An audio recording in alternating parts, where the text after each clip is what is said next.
Good morning students, કેમ છો? મજામાં છો ને? વારંવાર પ્રશ્નો પૂછું છું કારણ કે તમારી સ્ટડી પ્રોપરલી ચાલવી જોઈએ. You must be very accurate, regular in your work. That is called self discipline. અને ઓનલાઈન એજ્યુકેશનનો મેઇન રિક્વાયરમેન્ટ એ છે કે તમારી સેલ્ફ ડિસિપ્લિન હશે તો તમે સારું કરી શકશો કામ. મતલબ જે અમે કામ આપીએ છીએ એમાં અહીંયા ફેસ ટુ ફેસ ન હોવાથી if you accept it seriously, then you will be able to solve any difficult question. પણ તમે એને હોતી હે ચલતી હે ચલીને ચલાવી લેશો તો તકલીફ પડશે બેટા. એટલે રેગ્યુલર કામ કરશો.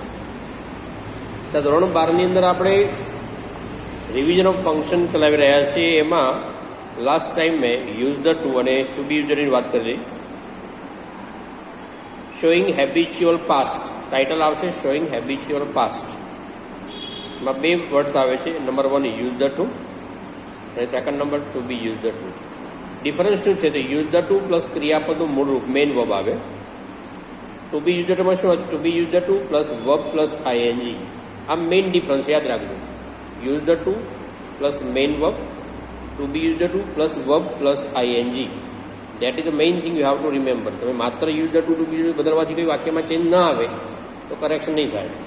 મેં તમને એક્ઝામ્પલ આપેલું. My grandfather used to visit temple every day. અને to be use to my elder brother is used to playing volleyball. My elder brother is used to, જો is to be, is used to playing volleyball. Past habit પછી result, showing result. Title આપો showing result. એમાં બે main શબ્દો છે TOO. આપણે ટુને પણના અર્થમાં, ઓલ્સોના અર્થમાં લઈએ છીએ. અહીંયાનો અર્થ કંઈક અલગ છે, ધ્યાનથી સમજો. TOO એટલે વધુ પડતું. It's too much hot today. આજે બહુ જ ગરમી છે એવું કહેતા હોય છે આપણે. ટુ અને બીજો શબ્દ છે ઇનફ, ENOUGH. ધ્યાનથી ENOUGH, ઇનફ. ફ ઘ નહીં, ફનો પૂરો ઉચ્ચાર નથી પણ ઇનફ. ટુ અને ઇનફ. ટુ એટલે વધુ પડતું અને ઇનફ એટલે માપનું, પ્રમાણસરનું, જરૂરિયાતનું. બંને શબ્દોમાં નંબર 1 ટુ લઈએ પહેલાં. ટુ વાક્યને નેગેટિવ બનાવે. નેગેટિવ શબ્દ આવતો ને તમે જ્યારે ટુ વાપરશો ત્યારે એનો મિનિંગ નેગેટિવ થઈ જશે. જેમ કે he is dull, he can not solve sum. તો he is too dull to solve sum. That man is weak, he cannot run. So that man is too weak to run. યાદ રાખો, two ક્યાં આવશે? વિશેષણ કે ક્રિયા વિશેષણ પહેલાં ટુ આવશે, પછી વિશેષણ આવશે ને પછી ઇન્ફિનિટિવ ક્રિયાપદનું ટુ વાળું રૂપ આવશે. ફરીથી, he is too dull. Dull એ વિશેષણ છે. He is too dull to solve. To solve એ ઇન્ફિનિટિવ આવ્યું, ક્રિયાપદનું ટુ વાળું રૂપ. He is too dull to solve the sum. અને બીજું વાક્ય હું શું બોલું? That man is too weak. વીકનો સ્પેલિંગ ધ્યાન આપજો, અઠવાડિયાવાળો સ્પેલિંગ નહીં. He is too weak to run. Weak adjective, એના પહેલાં ટુ આવ્યું. TOO. He is too weak. TOO. He is too weak to run. એમાં TO to run ઇન્ફિનિટિવ. બરાબર. એ જ રીતે હવે રિમૂવ ટુ કરવાનું. રિમૂવ ટુ માટે એડવર્બ ઓફ રિઝલ્ટનો શબ્દ આવે છે. So dash dash dash dash that. કરતા પ્લસ ક્રિયાપદ પ્લસ સો, ખાલી જગ્યામાં વિશેષણ, ક્રિયા વિશેષણ પ્લસ ધેટ. સમજો ધેટ, પછી ધેટ પ્લસ કરતા. પ્રેઝન્ટ ટેન્સ હોય તો કેન અને મે આવશે. પાસ્ટ ટેન્સ કુડ અને માઇટ પ્લસ ક્રિયાપદનો મૂળ રૂપ પ્લસ અન્ય શબ્દ. આપણું વાક્ય હતું હી is too dull to solve any sum. તો હી ઇઝ સો ડલ, ટુની જગ્યાએ so. He is so dull that he can not solve any sum. He is so dull that he cannot solve any sum. બીજું વાક્ય હતું that man is too weak to run. That man is so weak that. જો આગળ was હોય, that man was so weak that, તો he could not. એટલે તમને tense બદલવાનો ખ્યાલ આવે. That man was so weak that he could not run. બીજો શબ્દ છે ઇનફ. વાક્યને ઇનફ પોઝિટિવ બનાવે. ENOUGH. ઇનફ ક્યાં આવશે? તો ઇનફ વિશેષણ પછી આવશે. જેમ કે she is clever enough to solve any sum. She is clever enough to solve any sum. Our country is powerful enough. Our country is powerful enough to face any difficulty. સમજાયું? વિશેષણ પછી enough આવે છે.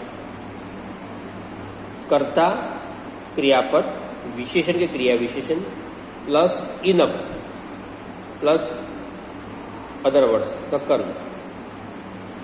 Remove ઇનફમાં result જ આવે so dash dash dash dash that.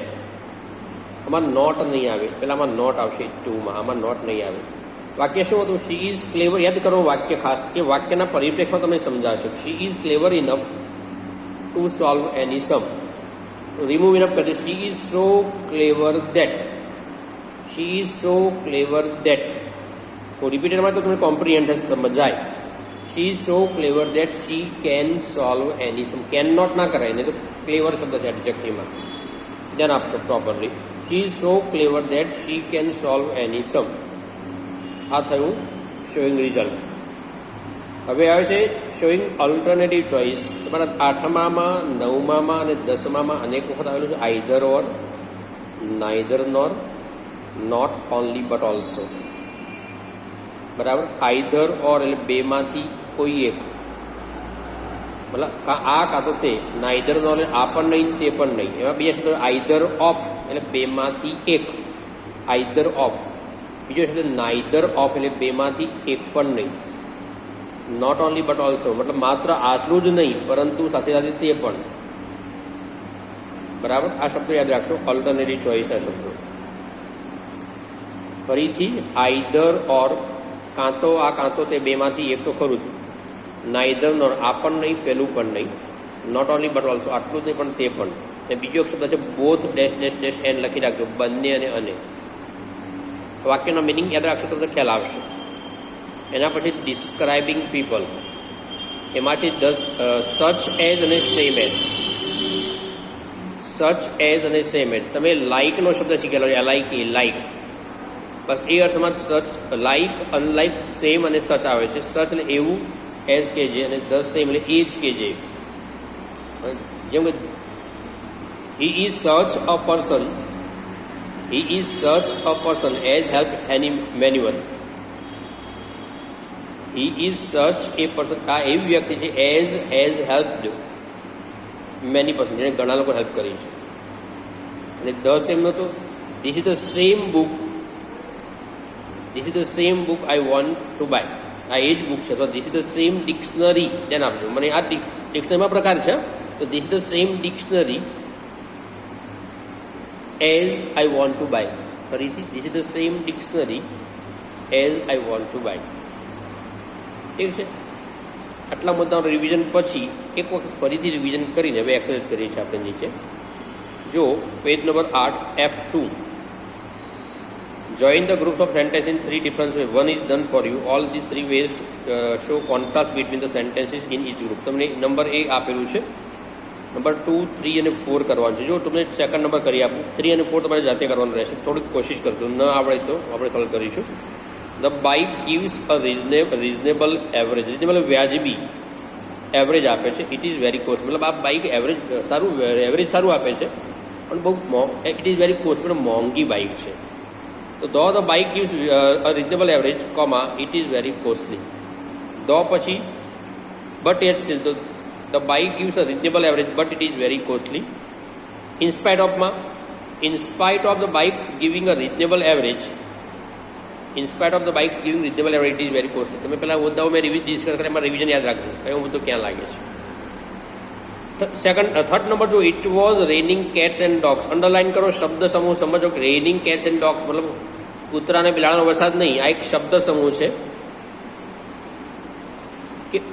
મુશળધાર વરસાદ થવો. હવે આ પણ પાછું સમજવાનું છે ગુજરાતીમાં મુશળધાર એ શું, મુશળ એટલે શું. આ એક પ્રશ્ન તમે પૂછું છું, સોલ્વ કરતા હોવ. મુશળધાર, you must be familiar with the Gujarati word મુશળ. મુશળધાર વરસાદ એટલે બહુ ભારે વરસાદ થતો હોય ને એવું અંગ્રેજીમાં કહેવાય છે it is raining cats and dogs. આની પાછળ હિસ્ટ્રી છે, હું તમને કહીશ પછી જ્યારે આવશે ત્યારે.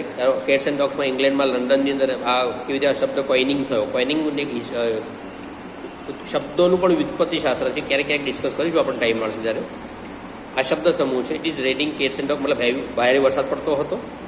The traffic man was standing at the cross road for controlling traffic, પણ ટ્રાફિક મેન ક્રોસ રોડ પર ઊભો હતો ટ્રાફિક કંટ્રોલ કરવા માટે.